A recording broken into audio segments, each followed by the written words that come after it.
No Salmo 90, versículo 12, podem abrir, mas vocês sabem decorado, a maioria de vocês sabe. Ensina-nos a contar os nossos dias de tal maneira que alcancemos corações sábios. Vamos falar todos juntos, já que quem sabe lembrou e quem não sabe já achou aí, no Salmo 90, 12, todos juntos, por favor. Ensina-nos a contar os nossos dias de tal maneira que alcancemos corações sábios.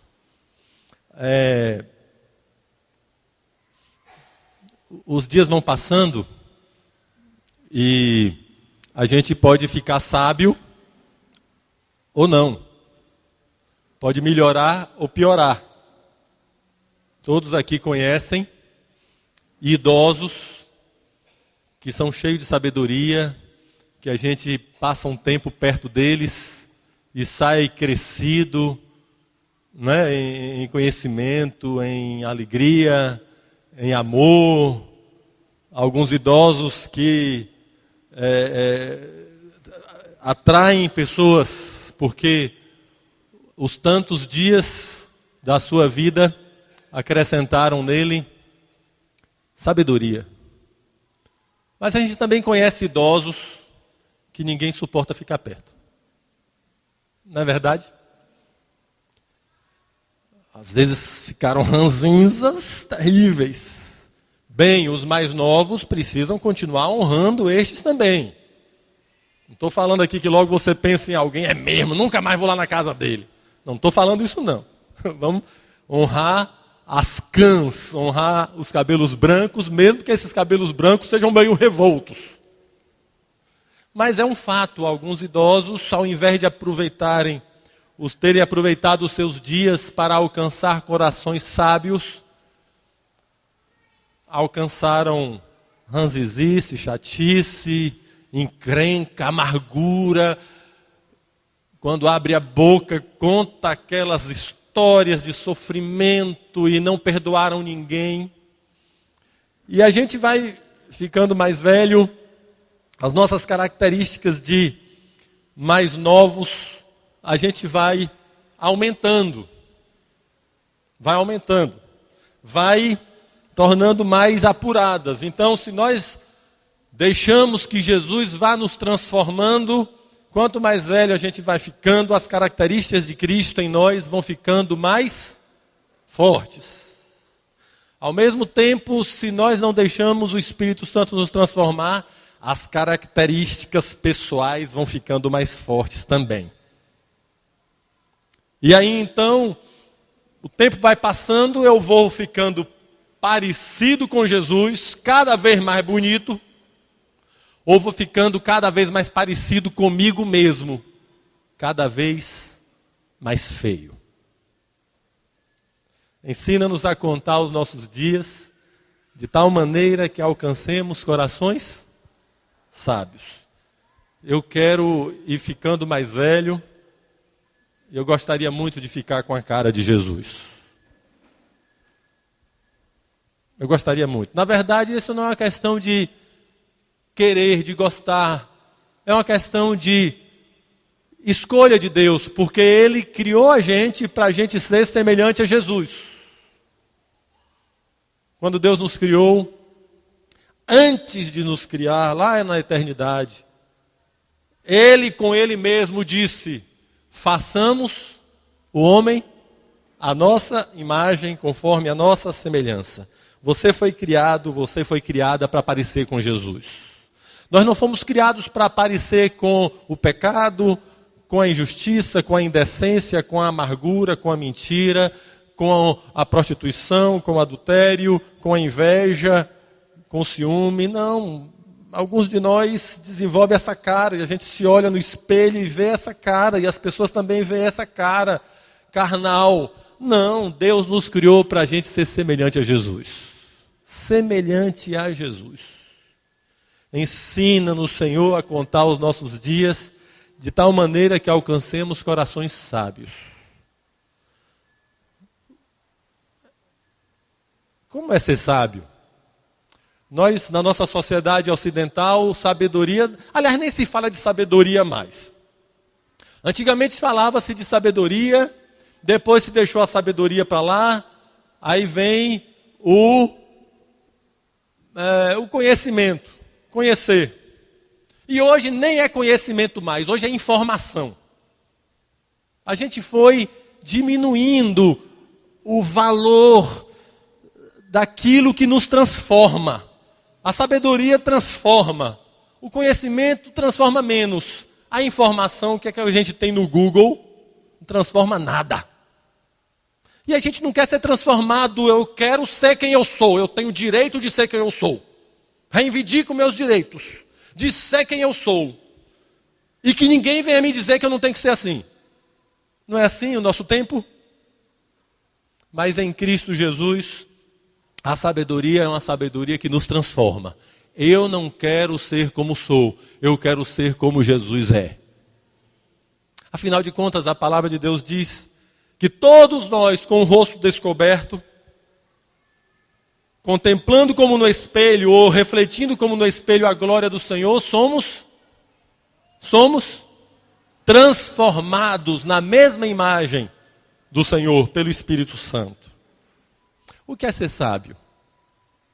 Sábio. Em Tiago explica o que é ser sábio. Diz: quem entre vós é sábio e entendido? E ele mesmo diz como é que essa pessoa mostra que é uma pessoa sábia, ou inteligente, ou entendida. Ele diz: mostre em mansidão de sabedoria, mediante o condigno proceder às suas obras. No nosso entendimento, o sábio é aquele que sabe fazer uma pregação como essa. E a gente, se a pessoa faz uma pregação boa, a gente, como sabe falar. O sábio é um bom orador, ou uma pessoa que sabe dar uma boa aula, um bom professor, um bom mestre. E a gente diz que essa pessoa é sábia, e a gente fica embasbacado com alguém que sabe comunicar. Comunicação tem um poder violento. E a gente fica assim, com uma pessoa que faz um discurso ou que dá uma aula, e tem gente que fala 1 hora, 2 horas, 3 horas, e a gente não se cansa. Não é verdade? E a gente fica admirado com aquela sabedoria. Na Bíblia, segundo a vontade de Deus, sabedoria não tem nada a ver com saber falar. Tem a ver, como esse texto de Tiago, foi Tiago 3,13, tem a ver com mansidão. Eu sei que estou ficando sábio se eu estou mais manso. Você pode saber se você está ficando sábio se você está mais manso.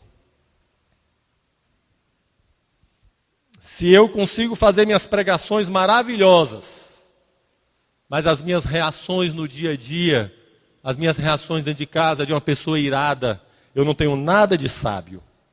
Eu tenho tudo de tolo.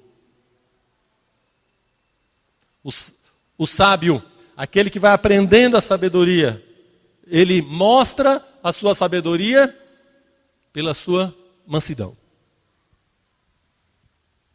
E aí a melhor pessoa para dizer se eu estou ficando sábio é a minha esposa.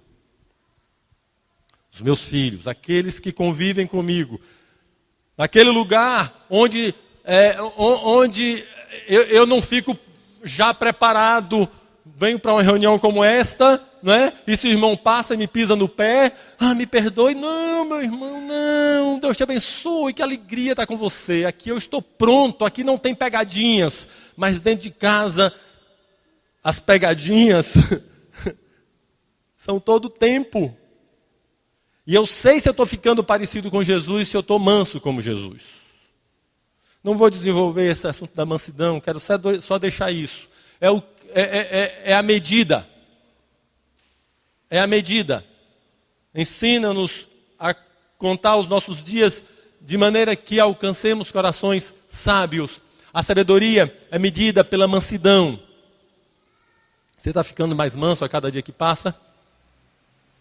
ou mais irado, mais iracundo. De todas as características de Cristo, e que a gente vai imitar, porque somos chamados para ser semelhantes a Jesus, Ele não nos manda aprender com Ele nenhuma outra, a não ser manso e humilde de coração. Vinde a mim, todos vós que estáis cansados e sobrecarregados, e eu vos aliviarei. Tomai sobre vós o meu jugo, e aprendei de mim, porque sou manso e humilde de coração, e achareis descanso para a vossa alma, porque o meu jugo é suave e o meu fardo é leve. A gente vai procurar, eu quero curar os doentes como Jesus curava. Claro. E a gente fica agoniado porque as pessoas estão sendo curadas, mas não tem muita gente sendo curada não, né? Mas vai começar uma coisa, Deus vai fazer alguma coisa que vai ser muita gente sendo curada das suas doenças. Amém, gente? Vamos curar os doentes, pregar o evangelho como Jesus e fazer a obra como Jesus, tudo isso. Mas sabe, a única coisa que ele disse, me imite, foi o quê? Aprenda de mim, foi o quê? A ser manso e humilde de coração. E é isso que a gente vai perseguir. Ser manso e humilde de coração. E aqui ele dá uma figura que nos ajuda nesse processo, que é tomar sobre nós o jugo dele. Jugo é canga de boi. Vocês que são soteropolitanos, o pessoal daqui da capital, não conhece as coisas da vida. Né? Quando 2 bois são colocados para puxar um carro, coloca no pescoço dele uma peça de madeira que liga um ao outro. Se chama no interior de quê? Canga. Na capital, canga é aquela roupa que vai para a praia. O pessoal da capital não tem nada da vida. É a canga do boi, aquilo é o jugo. E o jugo pega o meu pescoço, o pescoço do boi, pega o meu pescoço soberbo, dura serviço, faço o que eu quero, né? Sou dono da minha vida e não sei o que lá. Pega esse boi brabo e bota um jugo aqui e o outro boi é Jesus. E eu sou um boi de 1,94 m, Jesus tem que altura? É um boi muito maior. Quem é que vai mandar? É Ele. Eu consigo identificar se eu estou ficando manso, se eu estou obedecendo com facilidade, se eu ouço com facilidade. Um cavalo brabo, ninguém monta. Aliás, monta. Monta um domador de cavalo mais brabo do que o cavalo. E mais maluco do que o cavalo também. Né? O cavalo brabo, alguém pega aqui e quer levar, ele não vai. E assim é o tolo. Ele é dono das próprias decisões. O cavalo manso, ele é levado pelo outro. Jesus um dia disse isso para Pedro. Pedro, como meu pai, vou falar aqui do jeito que meu pai fala assim, ô nego, vem cá. Quando meu pai chama assim, ô nego, vem cá, é porque tem uma conversa ali. Então Jesus chegou para Pedro e disse, ô nego, vem cá. Hoje você é novo e você se veste com a roupa que quer e você vai para onde quer. Mas vai chegar o dia em que vão vestir você, não é você que vai escolher sua roupa, e vão levar para onde você não quer. Quando Deus, através dos outros, começam a nos ajudar a decidir a nossa vida, é sinal que nós estamos ficando mansos. E isso vai acontecer. Se você é um filho de Deus, isso vai acontecer. Vai acontecer, porque Deus tirou para fazer você ser semelhante a Jesus. Não tem jeito. Deus resolveu fazer você semelhante a Jesus. Você só tem que escolher se você vai fazer isso, dizendo sim, Jesus. E você pega a Bíblia e diz, como é o Senhor Jesus? Me fala aqui para você aprender. E você dobra o seu joelho e fala, Espírito Santo me transforma. E você confessa seus pecados para Deus ou para os irmãos, para dizer, me ajude a ser transformado. E você mesmo muda, e você pede ajuda, e você chora, e você se quebranta. Aí fica mais fácil. Vai apanhar menos, cavalo brabo. Agora, se não fizer isso, mas você for um filho de Deus, aí se prepare, porque vai ter espora. Porque Deus te ama. E Ele quer que você seja semelhante a Jesus. Ele te ama. E Ele vai tratar de você. Senhor, ensina-nos a contar os nossos dias de maneira que alcancemos corações sábios. Que a imagem de Cristo se forme em nós. Amém? Eu estou tossindo muito, meio rouco, e não sou dos melhores para cantar, mas me lembrei de um corinho antigo. Que a beleza de Cristo se veja em mim. Só eu? Toda a sua admirável pureza e amor. Ó tu, chama divina, todo meu ser refina até que a beleza de Cristo se veja em mim. Vamos dizer amém para essa oração? Eu sou muito do feio, eu preciso da beleza de Cristo, e a beleza de Cristo se chama mansidão e humildade. Deixe-me aproveitar mais alguns minutos só, para falar de uma curiosidade aqui desse versículo. Ensina-nos a contar os nossos dias, de maneira que alcancemos corações sábios, que é o pedido do salmista para aprender a contar. Nós já sabemos contar já há alguma quantidade de anos, a não ser as criancinhas que não foram ainda para a primeira série, para a alfabetização, não sei como é que chama mais hoje. Mas a maioria de nós já aprendeu a contar. Nós aprendemos a contar com a contagem do homem, da terra. Você que pensa que você sabe contar os dias de maneira a alcançar corações sábios, você não sabe contar, eu também não sei contar. E eu fico fazendo essa oração, claro, não é com essas palavras. Mas todos nós fazemos essa oração quando a gente diz: Senhor, eu quero fazer tua vontade. Como é a tua vontade? É saber contar na matemática de Deus. E a gente precisa pedir a Deus: Senhor, ensina-me a contar. Em determinado momento, quando os discípulos voltaram todos felizes, porque estavam pregando o evangelho e pessoas eram libertas, e também Jesus estava falando do reino de Deus, o Senhor Jesus exclamou e disse: graças te dou, ó Pai, porque não revelaste essas coisas aos sábios e entendidos, mas as revelaste aos pequeninos. Ser sábio e entendido é um negócio complicado. Eu não sei ser sábio e entendido segundo o mundo.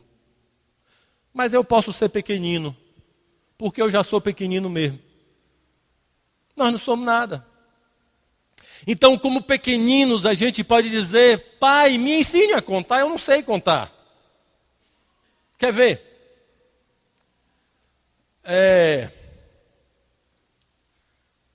Os homens estão se batendo aí para saber como é que o universo foi criado. E quanto tempo levou. A Bíblia diz que foram em 6 dias. Né? Foi ou não foi? Ah, povo crente. Está com medo de dizer que foi? Foram em 6 dias ou não foram? Foram. É a matemática de Deus. E acabou. Bem, se ele fez de um jeito diferente, ele fez. Aí, quando a gente chegar lá no céu, a gente vai saber. Assistir vai ter, no início vai ter um filme que a gente vai ver lá na tela do cinema celestial. E a gente vai entender essas coisas rapidinho, entendeu? Mas 6 dias. E aí a gente fica se batendo para bilhões e bilhões de anos, e aquele negócio todo, daquele Big Bang, e aquelas coisas lá todas. A gente não sabe contar como é que ele fez em 6 dias. E outra coisa, a Bíblia diz que o guarda de Israel não dorme, e nem dormita, e nem cochila. Ele não se cansa. Amém? Mas diz que aí ele cansou e vai descansar o 7º dia. E vocês respondem amém assim, sem pensar o que o pastor está falando. Toma jeito vocês. Nessa conversa de amém, amém. Deus não se cansa mesmo não, amém. Mas se diz lá que ele descansou no 7º dia. Agora me explique um negócio desse. E depois do 7º dia ele fez o quê? O que é que Deus está fazendo? Continua trabalhando. Jesus disse, o meu pai trabalha até hoje, eu trabalho também. Acabou, Deus deu uma descansadazinha ali breve de um dia, né? E aí, Deus vai contar os dias. A gente conta o dia como? Dia e noite, não é? Mas na criação do Gênesis, como é que Deus conta o dia? Tarde e manhã. Tarde e manhã. E aí foi tarde e manhã o 1º dia, tarde e manhã o 2º dia, tarde e manhã o 3º dia. E Deus só criou o sol no 4º. No 4º dia. Não foi no 4º. No 4º dia. Oxe! Então como é que tinha noite e dia, se não tinha o sol para a terra girar na rotação e ter dia e noite? Se não tinha o sol. Deus criou lá alguma fonte de luz. Problema dele. Esse é o jeito dele de contar. Para deixar a gente com a cabeça bem quente. Para a gente fazer, sabe o quê? Dobrar o joelho diante dele e dizer, o Senhor é grande, poderoso e majestoso. Esse é o jeito de contar de Deus. Que a nossa matemática não alcança. E a idade dos homens antes do dilúvio? Fulano... gente, morreu tão jovem. 350, na flor da idade. Matusalém foram quantos? Eu nunca consigo decorar. Matusalém 900 e quanto? 960? É isso aí que vocês estão falando. 900 e um bocado. E aquela contagem. E aí depois Deus, depois do dilúvio, falou, eu vou mandar esse povo comer carne, para esse povo morrer mais cedo, mais jovem, porque antes não comia carne, né? Mas esse é outro assunto, teologia vegana, vegetariana. Deus criou Adão e Eva e disse para eles, cresçam e multipliquem. A matemática de Deus, Deus queria encher a terra, mas daqui a pouco o homem se corrompeu, a terra se corrompeu, e Deus que mandou encher a terra, matou todo mundo com o dilúvio, deixou só a família de Noé. E olhou para Noé e disse, agora você cresça e multiplique. Começa de novo. Aí daqui a pouco com Abraão. Abraão, um senhor de uma idadezinha um tanto quanto avançada, com uma esposa também com idade avançada, estéril. E Deus diz para Abraão, em ti, na tua descendência, no teu descendente serão benditas todas as famílias da terra, eu farei de ti pai de uma multidão. Está tudo bem, Senhor, mas eu não tenho filho, e eu tenho 75 anos, e minha mulher é estéril. É o jeito de Deus de contar. Olhar para um homem que não tem filho, e é casado com uma mulher estéril, e dizer que ele vai ser pai de uma multidão. Você já ficou confuso com a sua própria vida, com coisas na sua vida que não batem com o que está nas Escrituras? Já ficou? Eu já, não poucas vezes. Sabe por que é? É porque a gente não sabe contar. Mas na matemática de Deus ele é perfeito. E ele cumpre a vontade dele. Tanto é que Abraão vem a ter um filho, e lá da descendência de Abraão vem Jesus, e em Jesus são benditas todas as famílias da terra. Na matemática de Deus, quando ele cumpre a promessa em Abraão, e Abraão tem um filho, Isaque, Deus fala para Abraão, vá até tal lugar e sacrifique o filho que você ama, o seu único filho. Deus chama um homem que não tinha filhos de pai de uma multidão. E quando nasce um filho, depois de muitos anos, Deus manda matar o filho. Deus vai tirar o filho. E Abraão obedece. Abraão raciocina com a matemática de Deus. Abraão saiu de casa com um menino, um rapazinho. Não deve ter falado com Sara, porque se tivesse falado, Sara não tinha deixado. Mas isso aí não está na Bíblia, é eu que estou falando. e saiu, chamou uns servos, foi andando com aqueles servos até determinado lugar, e ele ia para sacrificar a Deus o seu único filho, e lá, numa certa distância do lugar onde ele ia sacrificar, ele falou para os seus servos: fiquem aqui, porque nós vamos e voltaremos. Como é que vamos e voltaremos? Ele tinha que dizer: nós vamos e eu voltarei. Porque ele ia matar o filho dele, que Deus tinha mandado ele sacrificar o filho dele. Por que é que Abraão fala: nós vamos e voltaremos? Porque Abraão contou com a matemática de Deus. Ele é o nosso pai da fé, o homem de fé, que sabia contar com a matemática de Deus. Vamos orar? Senhor, ensina-nos a contar. Vamos orar de novo? Senhor, ensina-nos a contar. Vamos orar de novo? Senhor, ensina-nos a contar. Eu não sei contar, Jesus. Eu sei contar com a minha matemática humana, com a minha cabeça, essa cabeçona que eu tenho aqui. Mas eu não sei contar com a tua matemática. Tantas histórias na Bíblia de Gideão. Gideão sai para a guerra, que Deus tinha dito: você vai libertar o teu povo. E Gideão junta um exército enorme. Claro que você, para libertar o seu povo, precisa de um exército enorme. Deus olha para o exército, para Gideão e diz: tem muita gente, Gideão. Tem muita gente.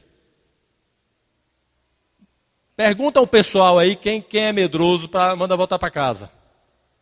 Eu acho interessante como aquele povo era medroso, mas era honesto, viu? Porque imagina você chegar aqui, ó, quem é medroso pode ir para casa. Aí levanta uma metade e vai. Interessante aquela história, né? E Gideão fez isso, a matemática de Deus. Quem é medroso aqui, quem está com medo pode ir para casa. Aí o pessoal que já estava todo com as pernas tremendo, para não falar outras coisas, foi embora. Pronto, agora nós vamos, ainda tem um bocado de gente. Aí Deus falou: ainda tem muita gente. Leva essa turma aí para tomar água lá no rio.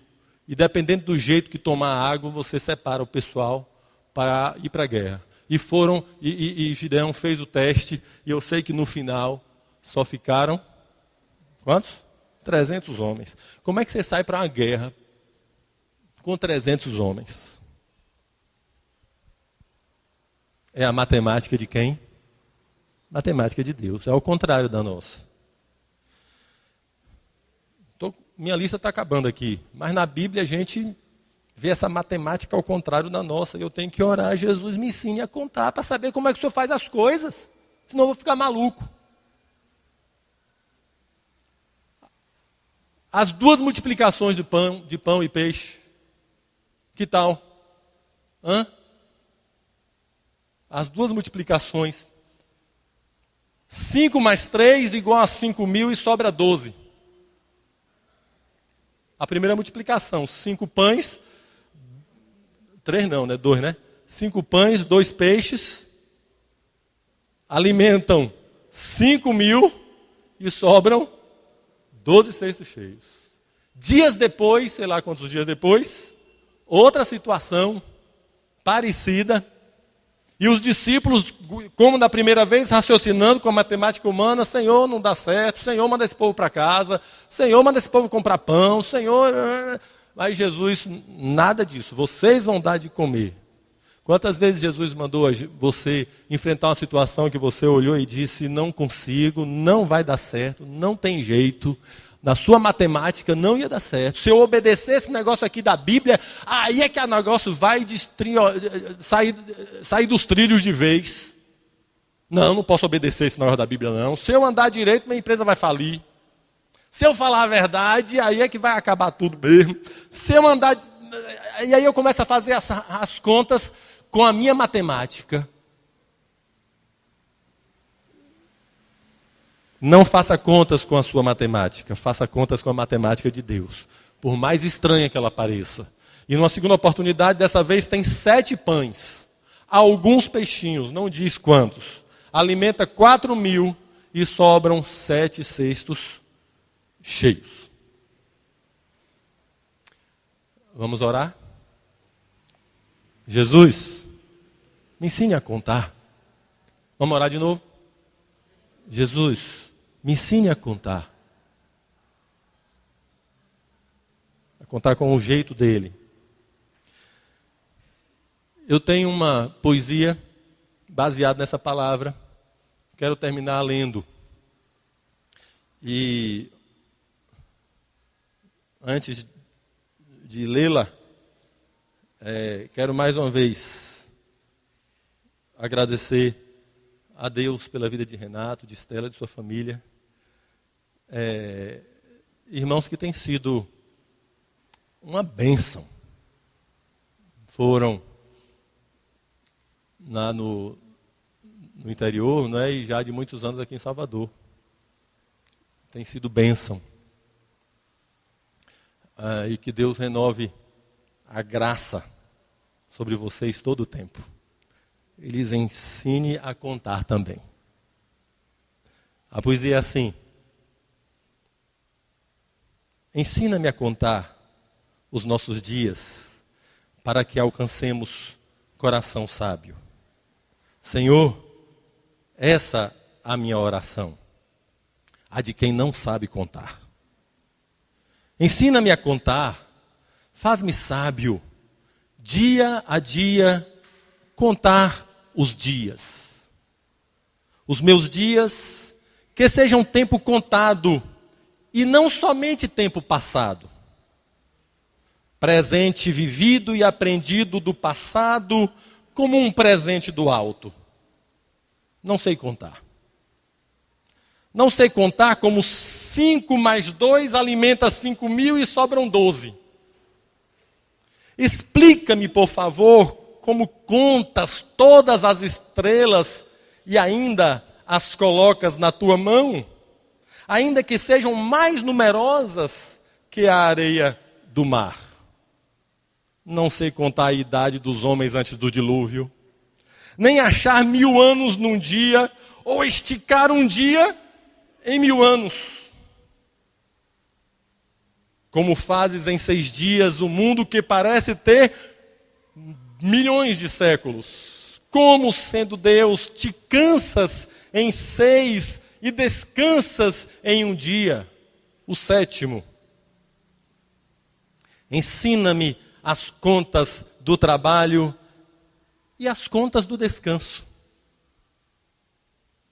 Tu trabalhas até hoje, teu pai também, e és o nosso descanso, Jesus. Ensina-me porque preferes um exército de 300 homens do que um de 32.000.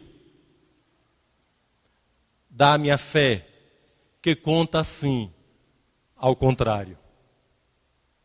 A fé é para saber que 7.000 permanecem fiéis, e não somente um. Fazes os homens contarem seus próprios pecados, e não os dos outros, ao ensinar a contar pedras, a primeira a ser atirada.